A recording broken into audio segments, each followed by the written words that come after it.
Bismillahirrahmanirrahim. Assalamualaikum warahmatullahi wabarakatuh. Innal hamdalillah nahmaduhu wa nasta'inuhu wa astaghfiruhu wa na'udzubillahi min syururi anfusina wa min sayyiati a'malina. May yahdihil fala mudhillalah wa may yudhlil fala hadiyalah. Asyhadu an la ilaha illallah wa asyhadu anna Muhammadar Rasulullah. Amma ba'du. Sebagai umat beragama Islam, rasanya tidak ada yang lebih baik selain mengucapkan puji dan syukur kepada Allah Subhanahu wa taala. Karena atas rahmat dan karunia-Nya kita dapat berkumpul di sini bersama-sama dalam keadaan sehat walafiat. Pada kesempatan yang berbahagia ini, saya akan menyampaikan mengenai cara menahan amarah atau marah. Marah merupakan perasaan tidak senang, berang, atau gusar. Dalam bahasa Arab, kata yang memiliki makna yang sama atau arti yang sama yaitu kata godop. Godop memiliki arti meluapnya darah di dalam tubuh kita dan disertai keinginan untuk menyiksa. Selain itu, kata godop ini bisa diartikan juga sebagai tidak terkendalinya emosi dan muncul perasaan untuk memusuhi. Sedangkan menurut psikologi, marah merupakan reaksi terhadap hambatan yang menyebabkan gagalnya suatu perbuatan atau usaha. Biasanya bersamaan dengan berbagai ekspresi perilaku.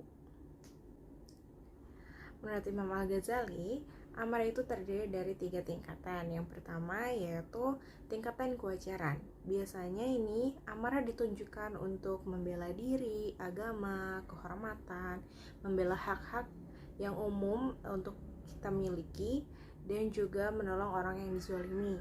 Yang kedua, tingkatan kedua ini amarah dalam posisi tengah, yaitu amarah demi harta. Nah, suatu keburukan dan bencana dalam waktu dekat maupun waktu yang akan datang. Ketiga, tingkatan ketiga ini yang berlebih-lebihan, yaitu amarah melampaui batas kewajaran akal dan juga agama. Amarah ini berjalan cepat di atas keburukan yang akhirnya akan mengakibatkan kehancuran dari arah yang tidak ia ketahui. Marah merupakan salah satu emosi penting yang ada dalam diri manusia. Semua manusia pasti pernah merasakan emosi marah ini. Dan emosi marah ini juga tidak bisa dihilangkan dalam diri manusia. Namun, dari emosi marah bisa melahirkan kekuatan fisik yang besar. Nah, dari kekuatan fisik yang besar ini, bahkan bisa menguasai hati dan pikiran manusia. Sehingga dapat melahirkan nafsu yang besar dan dapat juga merusak akal sehat manusia. Nah, dalam psikologi, menurut psikologi, beberapa efek dari marah yang berlebihan dapat mengakibatkan resiko tekanan darah, bunuh diri, terus kemudian depresi, dan juga selain itu dapat memicu kita untuk minum alkohol, merokok, beralih ke obat-obatan, dan selain itu dapat membahayakan diri kita sendiri dan juga orang lain. Nah, maka dari itu, Islam melarang kita untuk mudah marah. Dalam hadis Rasulullah SAW mengenai larangan mudah marah yang artinya dari Abu Hurairah radhiyallahu anhu bahwa ada seorang laki-laki berkata kepada Nabi SAW, "Berilah wasiat kepadaku," katanya. Kemudian sabda Nabi SAW, "Janganlah engkau mudah marah." Maka diulanginya permintaan itu berkali-kali. Sabda beliau, "Janganlah engkau mudah marah." Begitu kata Nabi SAW. Selain itu, terdapat beberapa ayat Al-Quran yang menyatakan larangan mudah marah. Pertama yaitu Quran Surat Asy-Syura ayat 43 yang berbunyi, A'udzubillahi minasyaitonirrajim. Bismillahirrahmanirrahim. Walaman sabara wa ghafara inna dzalika lamin ajamil umur. Yang artinya, barang siapa yang sabar dan suka memaafkan, sungguh hal yang demikian itu termasuk hal yang diutamakan. Kemudian yang kedua, terdapat Quran Surat At-Taubah ayat 82 yang berbunyi, Bismillahirrahmanirrahim. Falayadhaku qalilan waliyabku katsira jazaa'an bima kanu yaksibun, yang artinya maka hendaklah mereka tertawa sedikit dan menangis banyak sebagai balasan dari apa yang mereka kerjakan. Terus bagaimana cara untuk menahan atau memedamkan atau menyembuhkan marah atau amarah itu? Nah, jadi ada beberapa hadis yang terdapat isinya itu cara memadamkan atau menahan amarah atau marah ini.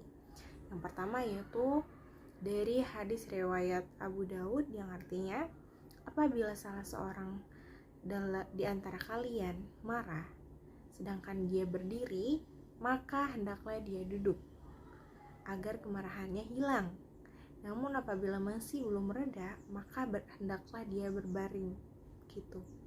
Kemudian yang kedua, ya, dengan arti marah itu adalah bara api, maka padamkanlah dia dengan berwudu, dari hadis riwayat Baihaqi. Kemudian yang ketiga, Rasulullah Shallallahu Alaihi Wasallam bersabda, barang siapa yang menahan kemarahannya sedangkan ia mampu untuk melakukannya, maka Allah Azza wa Jalla akan menyeru dia di hadapan seluruh manusia pada hari kiamat untuk dipilihkan baginya bidadari yang dikehendakinya, dari hadis riwayat Abu Daud.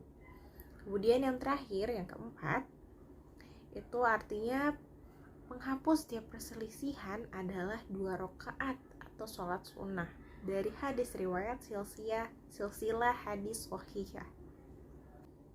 Nah, dari hadis yang tadi sudah saya sampaikan, beberapa hadis tadi, jika kita marah saat sedang berdiri, maka duduklah, ya kan, untuk meredakan amarah. Namun jika juga belum reda juga itu amarahnya, maka berbaringlah. Selain itu ada cara lain dengan cara berwudu dan juga bisa melaksanakan 2 rakaat atau sholat sunnah untuk menghapus setiap perselisihan. Kemudian jika seseorang dapat menahan amarahnya, maka Allah akan menyeru dia di hadapan seluruh umat manusia pada hari kiamat untuk dipilihkan bidadari baginya. Nah, jadi marahlah dengan sewajarnya untuk melindungi hak-hak kita dan juga agama kita. Janganlah marah kepada hal yang tidak berguna. Marilah kita kurangi marah kita, redam dan tahan amarah kita. Jangan sampai melahirkan nafsu besar dan merusak akal sehat kita. Nah, mari kita menahan amarah kita dengan cara-cara yang sudah terdapat dalam hadis tadi yang sudah saya sampaikan, dan perbanyak istighfar juga mohon ampunan. Demikian beberapa hal yang dapat saya sampaikan. Semoga apa yang disampaikan dapat memberi manfaat dan kebaikan bagi kita semua. Saya meminta maaf atas kehilapan tutur kata dan perbuatan, karena kesempurnaan tentu hanya milik Allah Subhanahu wa Ta'ala semata. Wassalamualaikum warahmatullahi wabarakatuh.